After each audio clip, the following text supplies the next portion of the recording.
Hello students, how are you? I am Madhav Sharma, your physics faculty and welcome you to the video lecture of Pioneer School Patan. आज हम लोग collision पर practice question करने जा रहे हैं okay जिसमें पहला क्वेश्चन है आपके लिए two bodies are moving as shown in figure then what is coefficient of restitution. आपको ऐसा डायग्राम दे रखा है जिसमें दोनों बॉडी की वेलोसिटी दे रखी है, ये पहले की है और ये बाद की है। तो पहले बताइए कोफिशिएंट ऑफ रेस्टिट्यूशन क्या है। E is equals to V2 minus V1 divide by U1 minus U2 okay. इस वैल्यू में आपको नेगेटिव कंसिडर नहीं करना है, दोनों रिलेटिव वेलोसिटी आफ्टर कोलिजन और रिलेटिव वेलोसिटी बिफोर कोलिजन का रेशो है दोनों के मैग्नीट्यूड का। तो V2 ये आपका है और V1 ये है ओके, ये आपका U1 है और ये आपका U2 है। आप यहाँ से वैल्यू पुट कर देंगे तो आपको सीधा सीधा आंसर मिल जाएगा okay guys. 5 minus 3 divide by 8 minus 2, तो ये देखिए आप 2 divide by 6, so the answer will be 1 by 3। Got it guys, क्या है यहाँ पर आपका आंसर आया 1 बाय 3। सो ये ऑप्शंस है A, B, C और ये D थोड़ा दूर लिख दिया मैंने ओके। तो इस तरीके से आपका आंसर 1 बाय 3 हो जाएगा ओके गाइस। अभी next question, two masses each of mass 5 kg, दो मास है जो हर एक 5 kg का है, are moving with velocity this and this 8 and 3, then if they stick together, दोनों कोलिजन के बाद चिपक जाते हैं यानी कि इन इलास्टिक कोलिजन है, then what is their final velocity, मतलब उनकी फाइनल वेलोसिटी क्या होगी। तो सीधा है देखिए आप कि हमारे पास पहले का momentum m1 u1 plus m2 u2 is equals to m1 plus m2 multiply by क्या होगा v ओके गाइस। यानी कि कोई सा भी कोलिजन है हमें मोमेंटम तो कंजर्व रखना ही रखना है। तो ये हमारे पास आया answer m1 u1 plus m2 u2 divide by m1 plus m2। इससे आपको क्या मिल जाएगी वेलोसिटी। तो देखिए सोल्व करते हैं इसको, 5 मल्टीप्लाई बाय 8, यहाँ से 5 मास है, फर्स्ट की वेलोसिटी 8 है, plus 5 into 3 divide by 5 plus 5 okay guys. So ये हमारा आंसर आएगा 5 8 40 और 15, 55 डिवाइड बाय 10, तो ये हमें आंसर मिल जाएगा 5.5 मीटर पर सेकंड। क्या आंसर आया आपको 5.5 मीटर पर सेकंड, और ये आपका ऑप्शन डी करेक्ट हो जाता है यहाँ पर ओके गाइस। अगर इस क्वेश्चन में आपको ये कहा जाए कि इसका कोफिशिएंट ऑफ रेस्टिट्यूशन क्या है, तो क्योंकि दोनों बॉडी बाद में एक साथ स्टिक होके चल रही है ओके, दे स्टिक टुगेदर, तो आफ्टर कोलिजन जो रिलेटिव वेलोसिटी का जो डिफरेंस है सेम डायरेक्शन में चल रही है, V2 माइनस V1 जीरो हो जाएगा। तो इसका कोफिशिएंट ऑफ रेस्टिट्यूशन बिना सोल्व किए आप 0 लिख सकते हैं ओके गाइस। दोनों क्वेश्चन आपको समझ में आए होंगे, इनका स्क्रीनशॉट ले लेवे। Next question,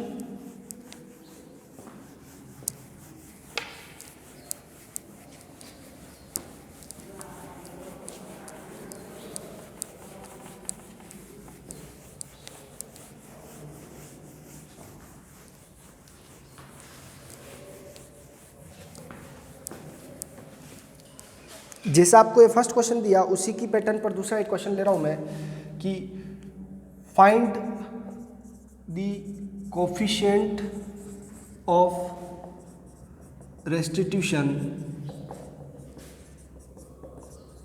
for the following collision.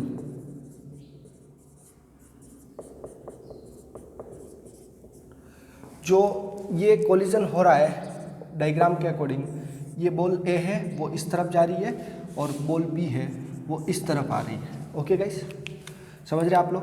जैसे इसका जो वेलोसिटी है वो कितना है 15 मीटर पर सेकंड और इसका वेलोसिटी है 10 मीटर पर सेकंड ओके गाइस। जब ये दोनों कोलाइड होती है तो कोलिजन के बाद वापस ये वाली बॉल उधर और ये वाली बॉल इधर चली जाती है, हेड ऑन कोलिजन बोलते हैं इसको। एक बॉडी दूसरी बॉडी के आमने सामने की भिड़ंत होती है इसमें। तो सपोज दैट इसकी जो वेलोसिटी है वो 8 मीटर पर सेकंड और इसकी वेलोसिटी 5 मीटर पर सेकंड हो जाती है। तो बताइए कि इस कोलिजन में क्या कोफिशिएंट ऑफ रेस्टिट्यूशन है। Okay, find the coefficient of restitution for the following collision, ये आपका क्वेश्चन है और अब मैं इसका सॉल्यूशन करके आपको दिखा रहा हूँ, ध्यान से देखेंगे।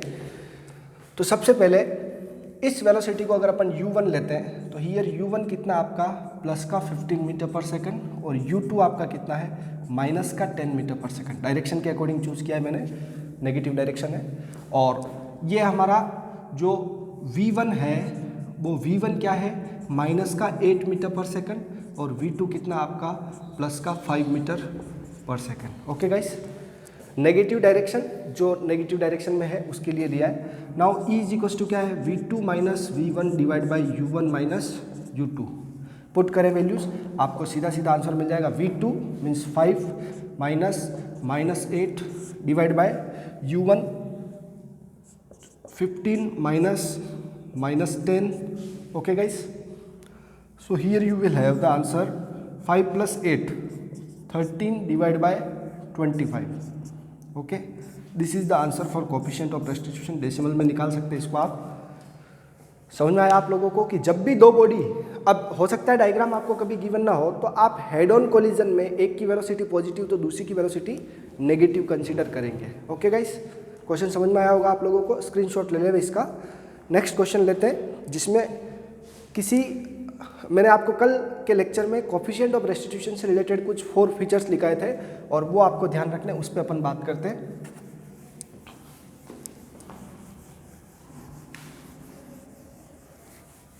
उस पर एक क्वेश्चन ले रहा हूं मैं।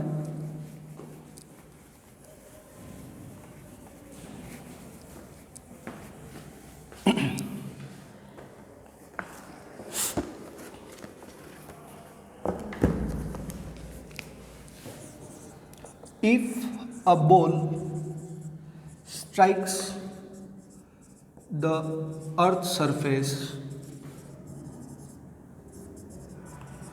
with velocity 15 meter per second and rebounds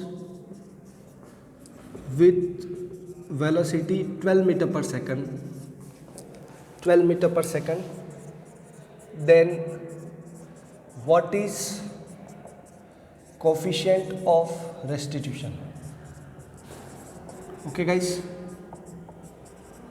आपको कुछ कल बहुत सारे 4 केसेस लिखाए थे अलग अलग इसके लिए, तो आप ध्यान से देखेंगे कि हम जब इस तरह का कोलिजन ले रहे हैं हॉरिजॉन्टल में, 1 डायमेंशन में, 2 डायमेंशन में, तो हमने थ्योरी सब पढ़ ली है। अब यहाँ पर मैंने आपको बताया था कि अगर कोई बॉडी अर्थ सरफेस पर वर्टिकली गिरती है जिसकी वेलोसिटी कितनी है, अगर u है, और आने के बाद वो किस वेलोसिटी से चली जाती है, v वेलोसिटी से, तो उसका कोफिशिएंट ऑफ रेस्टिट्यूशन होता है v बाय u। क्या रहता है coefficient of restitution? v by u। समझ में आ गया आप लोगों को?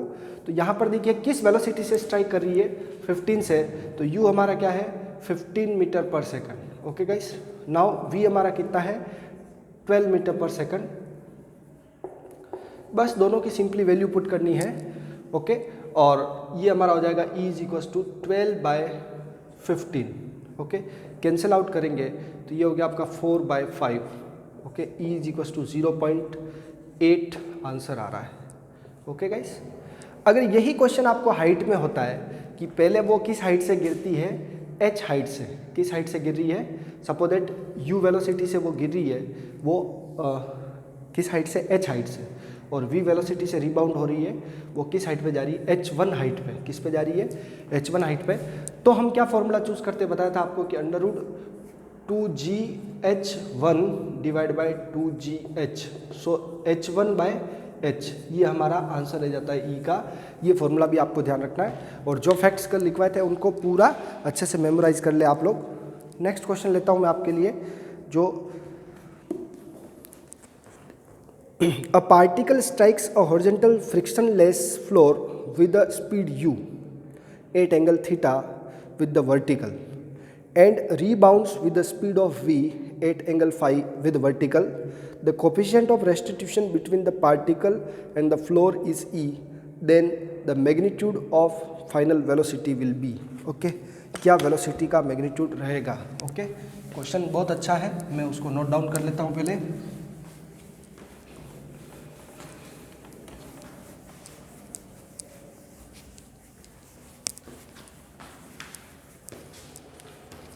क्वेश्चन है अ पार्टिकल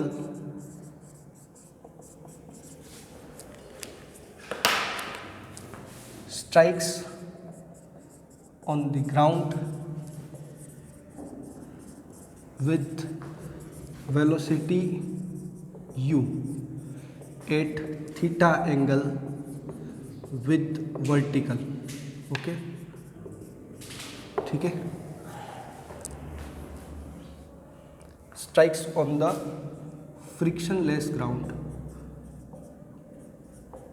ठीक है, frictionless ground with velocity u at theta angle and rebounds at angle phi with vertical. Okay, with velocity v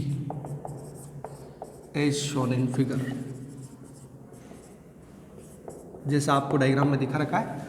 तो अगर if the coefficient of restitution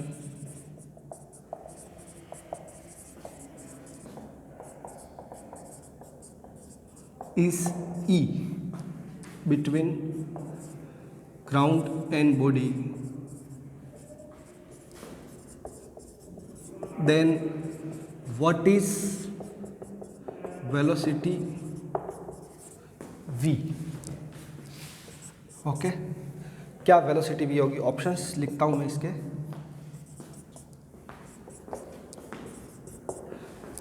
तो वेलोसिटी v का क्या फॉर्मूला रहेगा? EU 1 minus you, EU 1 minus EU, u e square sine square theta plus cos square theta, e u sign square theta plus cos square theta. Last option है आपका कि u sign square theta plus e कोस square theta.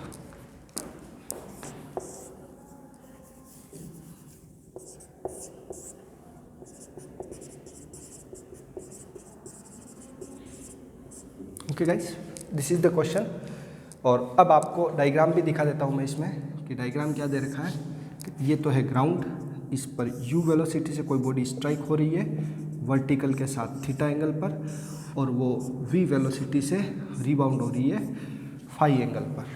Okay guys, समझ में आया आप लोगों को? Question को नोट डाउन कर ले हुए. अब इसको अपन सॉल्व करते हैं. सो गाइस, ये जो फ्लोर है वो फ्रिक्शन लेस है. ओके, यानी कि जो हॉरिजेंटल डायरेक्शन में जो मोशन हो रहा है उसमें कोई भी फोर्स अपोज नहीं कर रहा है, और वर्टिकल डायरेक्शन में जो है वो ग्रेविटी अपोज कर रही है. ओके, तो इस तरह से हम बात कर सकते हैं कि हॉरिजेंटल डायरेक्शन में उसका मोमेंटम क्या रहेगा? कंजर्व्ड रहेगा. ओके, और अगर मैं इसको एक बार रिजोल्व करता हूँ आपके लिए, तो ये जिस u वेलोसिटी से आ रहा है, ओके, किस वेलोसिटी से? u वेलोसिटी से. तो इस डायरेक्शन में उसका वेलोसिटी कितना हुआ? u cos theta. ओके, आने वाली वेलोसिटी. और इसको अगर v वेलोसिटी से जा रही तो इसकी जाने वाली वेलोसिटी कितनी हुई? u cos phi. क्या हुई? u cos phi. ये मैंने इसको रिजोल्व कर लिया. इंसिडेंट किस वेलोसिटी से हुआ? वर्टिकल डायरेक्शन में u कोस थीटा. और गया किस वेलोसिटी से? v cos phi. किस वेलोसिटी से गया? क्योंकि v वेलोसिटी का फाई एंगल बन रहा है. अब इस डायरेक्शन में इसका वेलोसिटी कितना है? u sine theta. ओके, और इस डायरेक्शन में इसका वेलोसिटी कितना है? v sine phi. समझ में आई बात? तो हॉरिजेंटल डायरेक्शन में है वो आपका मोमेंटम क्या है? कंजर्व्ड है. समझ में आ गया आप लोगों को? तो ध्यान से देखें कि सिंस अगर यहाँ पर देखा जाए तो E इज इक्वल्स टू क्या लेते हैं अपन? Final velocity divide by initial velocity. तो वर्टिकल डायरेक्शन में, तो वर्टिकल डायरेक्शन में आपका इनिशियल वेलोसिटी कितना है? u cos theta. तो divide by u cos theta आ गया. ओके, और ऊपर की तरफ क्या आ गया? v cos phi. Okay guys, समझ में आया? यानी कि हम इससे पहले जो क्वेश्चन किए उसमें क्या लिखे थे? v बाई यू, यानी कि final velocity divide by initial velocity in vertical direction. तो वर्टिकल डायरेक्शन में पहले तो u cos theta initial divide by, और ये क्या हो गया? v cos phi.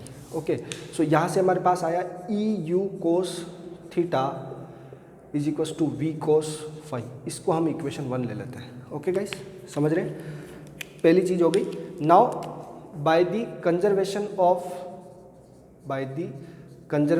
Of momentum in x direction, okay, या हॉरिजॉन्टल डायरेक्शन।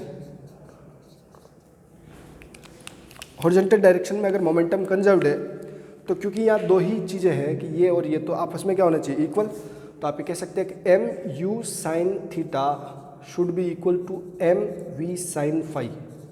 ओके, दोनों आपस में क्या होना चाहिए? इक्वल। मास से मास सेम ही बॉडी है तो कैंसिल हो गया। ओके, और यहाँ पर पता है दूसरी बॉडी कौन सी है? वो है ग्राउंड, और उसके अंदर कोई चेंज नहीं आ रहा है तो उसका तो हमें कंसिडर ही नहीं करना है। ओके, तो ये हमारे पास हो गया u sine theta plus is equal to v sine phi. Okay guys, ये इक्वेशन 2 हो गया। अब हमें क्या चाहिए? v चाहिए। तो इन दोनों इक्वेशन को आप स्क्वायर करके ऐड कर ले, आपको v मिल जाएगा। ओके गाइस, क्या है? इक्वेशन 1 और 2 का स्क्वायर करके ऐड कर ले में, तो देखिए कि इक्वेशन 1 का स्क्वायर प्लस इक्वेशन 2 का स्क्वायर। तो मैं इस वाले साइड को इधर लिख रहा हूँ, v square common sine square five plus cos square five. Five five वाली टर्म एक साथ लेंगे और ये आ गया हमारे पास u square sine square theta plus e square u square cos square theta. Okay guys, समझ में आ रही है आप लोगों को? अब यहाँ पर क्या है हमारे पास? ये पूरी टर्म की वैल्यू क्या होती है? 1 sine square theta plus cos square theta. जब एंगल सेम हो तो sine square theta plus cos square theta या sine square five plus cos square five क्या होता है? आपका 1 होता है। तो ये v हो गया, स्क्वायर को इधर लिया मैंने, अंडर रूट आ गया। ओके, यू स्क्वायर इसमें भी है और यू स्क्वायर इसमें भी है तो कॉमन ले लिया उसको, तो बाहर की तरफ क्या आ गया आपका? u। ओके, वापस से बोलता हूँ मैं, यू स्क्वायर और यू स्क्वायर कॉमन लेंगे रूट में से तो बाहर क्या आएगा? u। यहाँ बचा आपका sign square theta plus e square cos square theta. समझ रहे आप लोग? तो इस ऑप्शन में इसको 1 क्यों नहीं कर सकते? क्योंकि इसके साथ एक एक्स्ट्रा टर्म आ गई, वो क्या है? E square. ओके, इसलिए ये 1 नहीं हो पाया। तो हमारे पास आंसर क्या आ गया? v is equal to u root over sine square theta plus e square cos square theta. ये आपका आंसर रहा है ऑप्शन डी से। ओके गाइस, ये वेलोसिटी v का फॉर्मूला आ गया।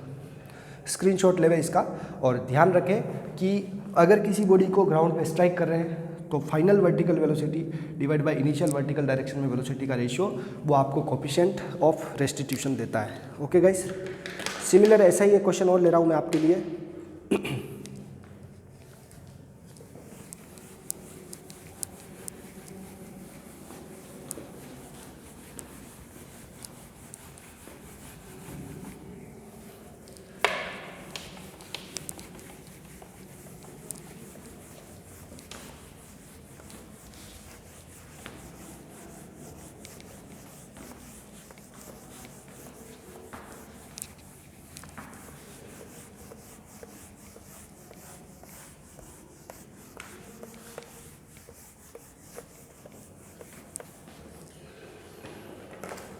एज इट इज़ एक और क्वेश्चन कि एक पार्टिकल स्ट्राइक कर रहा है हॉरिजॉन्टल के साथ फ्रिक्शनलेस फ्लोर पर with a speed u at angle theta. Same to same language है। The coefficient of restitution between the particle and the floor is e। The angle phi is equal to, तब angle phi किसके इक्वल होगा? Okay, question वही है। Okay, ये आपका क्या है? एंगल u वेलोसिटी से वर्टिकल के साथ थीटा एंगल पर स्ट्राइक कर रहा है और ये क्या है आपका? फाई एंगल पर v वेलोसिटी से जा रहा है। ओके, ये फ्रिक्शनलेस सरफेस है। Okay, then find the coefficient of, language पहले वाले क्वेश्चन की एज इट इज आप कॉपी कर ले हुए, और then find the coefficient of restitution in terms of phi की टर्म्स में in terms of coefficient of restitution e है तो the angle phi is equal to, if the coefficient of restitution is e then what is angle phi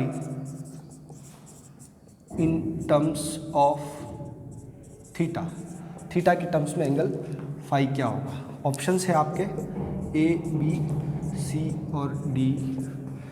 देखिए वही equation use करनी है जो पहले करी, theta 1 plus e theta, theta 1 plus e theta, okay, और tan inverse e tan theta, tan inverse e tan theta, और last जो है tan inverse 1 by e tan theta. जो आपने कंसेप्ट उसमें यूज़ किया वही करना है। वहाँ आपने v की वैल्यू निकाली थी, यहाँ आपको फाई की value in terms of theta निकालनी। क्या ऑप्शन करेक्ट होता है ये आपको मैं एज अ प्रैक्टिस क्वेश्चन या होमवर्क में दे रहा हूँ, आप खुद से देखे करें। ओके गाइस, समझ में आ गया। क्या करना है, थ्योरी वही रहेगी, आपको केवल फाई को किसकी टर्म्स में निकालना है, थीटा की टर्म्स में। ओके, जो दोनों इक्वेशन यूज़ करके आप लोग कर लेंगे। नेक्स्ट क्वेश्चन लेते हैं आपके लिए।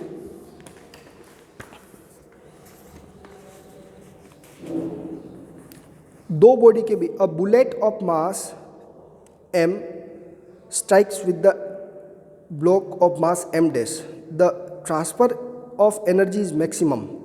ट्रांसफ़र ऑफ एनर्जी मैक्सिमम कब रहेगा, मतलब ये एक फैक्ट है, एक तरह से फैक्ट है, वो याद कर ले आप लोग कि if a block of mass m collide with bullet of mass m dash, ठीक है, m मास का कोई ब्लॉक है, वो m डैश के बुलेट के साथ कोलाइड करता है, देन इन विच कंडीशन, किस कंडीशन में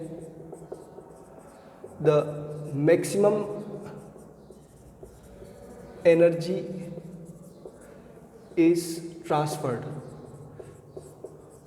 ज़्यादा से ज़्यादा एनर्जी कब ट्रांसफ़र होगी। ओके, तो इसके ऑप्शन है m very very greater than m dash, second m dash very very greater than m, ठीक है, सेकंड m डैश है वो 2m के इक्वल है, ओके, और थर्ड फोर्थ है ऑप्शन का m is equals to m dash. Okay guys, तो इसका आप डायरेक्ट याद रखें, ये फैक्ट है कि जब भी दो ब्लॉक का कोलिजन होता है तो उनके बीच में मैक्सिमम एनर्जी का ट्रांसफ़र तब होता है जब वो क्या हो, आइडेंटिकल मासेस के हो। कैसे हो, there is a maximum transfer of energy between two particles after collision when they are of identical mass. Okay, जब दो बॉडी आइडेंटिकल मास की होती है तभी उनके बीच में एनर्जी का मैक्सिमम ट्रांसफ़र होता है, अदरवाइज एनर्जी लॉस होती है। ओके, समझ में आ गया आप लोगों को।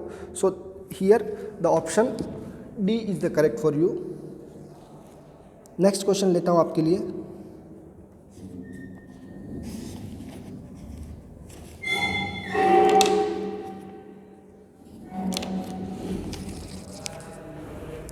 इसको होमवर्क में कर लेंगे ये बस इस वाले को, और वो एक फैक्ट है वो आप डायरेक्ट लर्न कर लेंगे।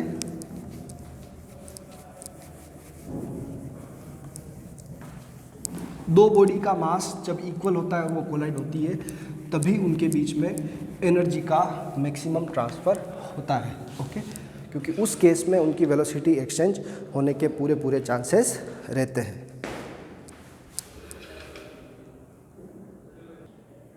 क्वेश्चन ये है कि a ball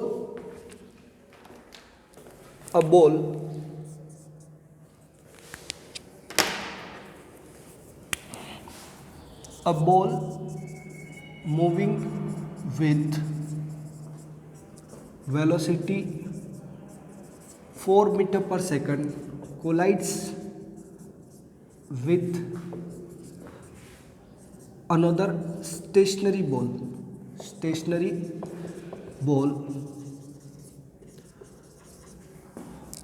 of double the mass,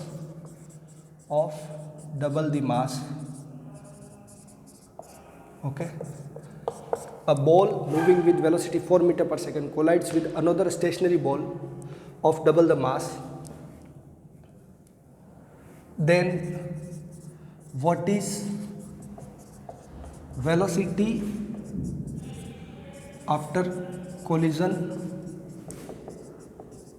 of both ball. What is velocities after collision of both the balls if E is equals to 0.5?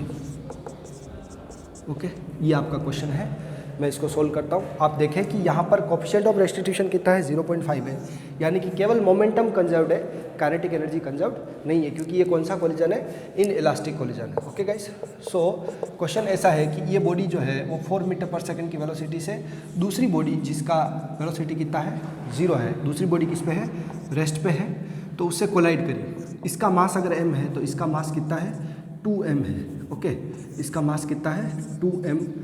अगर ये v1 वेलोसिटी से चलती है फर्स्ट वाली, और सेकंड वाली जो 2m जिसका मास है वो v2 वेलोसिटी से चलती है, तो बताइए e का क्या फॉर्मूला होगा। e is equals to v2 minus v1 divide by u1 minus u2।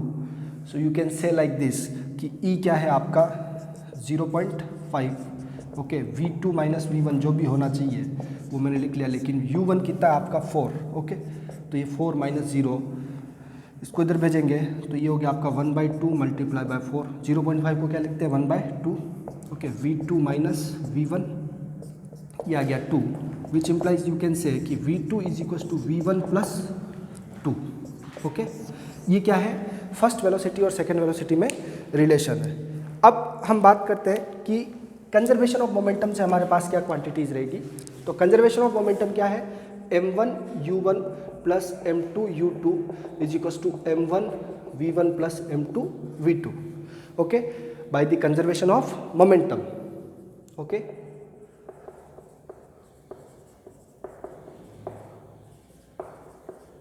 पता है कि u2 क्या है हमारा, 0 है, तो ये वाली टर्म क्या होगी, 0। तो m1 यानी m इंटू वेलोसिटी कितनी उसकी 4 प्लस 0 हो गया ये पूरा, m इंटू v1 हमें नहीं पता है। ओके, लेकिन 2m दूसरी बॉडी का मास है, कितना मास है, 2m। जब भी आप कंफ्यूज हो रहे हो कि क्या करना है तो direct conservation of linear momentum लगाए, और आपको अगर लग रहा है कि वो इनइलास्टिक है तो काइनेटिक एनर्जी वाला ना लगाए, और इलास्टिक है तो फिर आप काइनेटिक एनर्जी वाला लगाए। ओके, या फाइनल फॉर्मूले जो आपको सिखाए थे वो भी याद रख सकते हैं कि आफ्टर कोलिजन वेलोसिटी के 1 डायमेंशनल इलास्टिक कोलिजन में क्या फॉर्मूले हैं। ओके, बट ये तो E 0.5 है तो क्लियरली है कि ये कौन सा है, इन इलास्टिक कोलिजन है। 2m रखा उसको मैंने, और v2 की वैल्यू ये रही v1 प्लस 2, क्या होगी, v1 प्लस 2। यहाँ से हमारे पास v1 और v2 दोनों ला सकते हैं हम, 4m। ओके, ये हो गया हमारा m v1 plus 2m v1 plus 2 2 जा कितना हो गया, 4m। ओके, अब देखिए इसको 4m से 4m क्या हो गया, कैंसिल हो गया। ओके गाइस, 4m से 4m क्या हो गया, कैंसिल, और ये मेरे पास आ गया m v1। देखिए यहाँ से मेरे पास ये हो जाएगा 2 + 1 3v1 3m v1। ओके, सो ये 0 आ गया, तो आप ये कह सकते हैं कि v1 क्या हो गया, 0 हो गया, यानी कि जो पहली बॉडी है उसकी वेलोसिटी क्या हो जाएगी, 0 हो जाएगी। ओके, समझ में आई बात। फर्स्ट बॉडी की वेलोसिटी क्या हो जाएगी, 0, क्योंकि ये उसके नीचे जाएगा 0 हो जाएगा, और दूसरी बॉडी की वेलोसिटी कितनी हो जाएगी, v2 is equals to v1 plus 2, तो ये हो जाएगा हमारे पास 2 मीटर पर सेकंड, ये दूसरी बॉडी की वेलोसिटी हो गई। समझ में आ गया आप लोगों को, जैसा आंसर आ रहा है वैसा हमने लिखा। तो ऑप्शन क्या है कि इसकी वेलोसिटी क्या होगी, 0। ओके, और दूसरे की वेलोसिटी क्या हो गई, 2 मीटर पर सेकंड। जैसा क्वेश्चन है वैसा हमने सोल्व करके बता दिया आपको। ओके, दोनों बॉडी की वेलोसिटी पूछी आपसे, और दोनों बॉडी में से पहली की वेलोसिटी कितनी होगी, 0, और दूसरी की वेलोसिटी क्या होगी, 2 मीटर पर second. Okay guys, now next question, a body of mass m moves with velocity v and collides elastically with another body of mass small m at rest, then velocity of the mass m is। Okay, ये तो direct question है, सीधा सीधा जो आपको 1 dimensional elastic collision में special cases में जो 3 चीज़ें लिखाई वो है,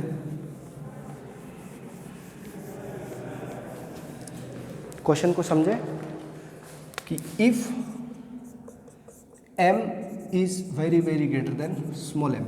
okay, capital M small m से बहुत बड़ा है, and m moving with velocity v, okay, strikes the small m at rest, then what is velocity of small m after collision के बाद स्मॉल m की वेलोसिटी क्या हो जाएगी? ओके तो आप ध्यान रखें कि ऐसा जब भी केस हो कि एक तो बहुत हैवी बॉडी और एक बहुत लाइटर बॉडी है, तो हैवी बॉडी के वेलोसिटी में कोई चेंज नहीं आएगा। ओके तो अगर यही क्वेश्चन होता है कि कैपिटल M की वेलोसिटी क्या रहेगी, तो जो इनिशियल वेलोसिटी वही रहेगी। ओके अगर इनिशियली रेस्ट में था तो रेस्ट में, और मोशन में तो मोशन में जो वेलोसिटी वही, डायरेक्शन भी चेंज नहीं होता है। ओके अब इसके ऑप्शन हमें दे रखे हैं। स्मॉल m के बारे में बात करें, v, 2v, √v और नन ऑफ दिस। ओके समझ गए आप लोग? तो सीधा ये है कि अब आप ऐसे समझे कि आपको special cases one dimensional motion के वन डायमेंशनल इलास्टिक कोलिजन के स्पेशल केसेस में थर्ड केस बताया था कि अगर कोई बॉडी स्टेशनरी है और उससे कोई हैवी बॉडी टकराती है, ये तो किस पे है? रेस्ट पे, और ये किस में है? मोशन में, v वेलोसिटी से। तो इसकी जो कोलिजन के बाद वेलोसिटी वो डबल हो जाती है। क्या हो जाती है? v2 जो होता है वो ट्वाइस v1 हो जाता है। ओके यानी कि इस बॉडी की वेलोसिटी के ट्वाइस u1 कह सकते हो आप। ओके तो उस बॉडी से क्या हो जाता है? ट्वाइस हो जाता है। तो क्योंकि इसकी वेलोसिटी क्या थी? v, तो ये क्या हो जाएगी हमारे पास? 2v। ओके गाइस, यानी कि लाइटर बॉडी अगर रेस्ट में है और उसको हैवी बॉडी कोलाइड करती है, तो लाइटर बॉडी की वेलोसिटी हैवी बॉडी से ट्वाइस हो जाती है, जबकि हैवी बॉडी की वेलोसिटी में कोई चेंज नहीं आता है। ओके तो इसको नोट कर ले और लर्न रखें ऐसी चीज़ें जो डायरेक्ट स्पेशल फैक्ट्स पे है वो याद रखें। सो गाइस मिलते हैं नेक्स्ट लेक्चर में। ऐसे और क्वेश्चन प्रैक्टिस करें और कल का लेक्चर भी देखें, आपको टेस्ट में हेल्पफुल रहेगा। Okay bye bye, enjoy yourself.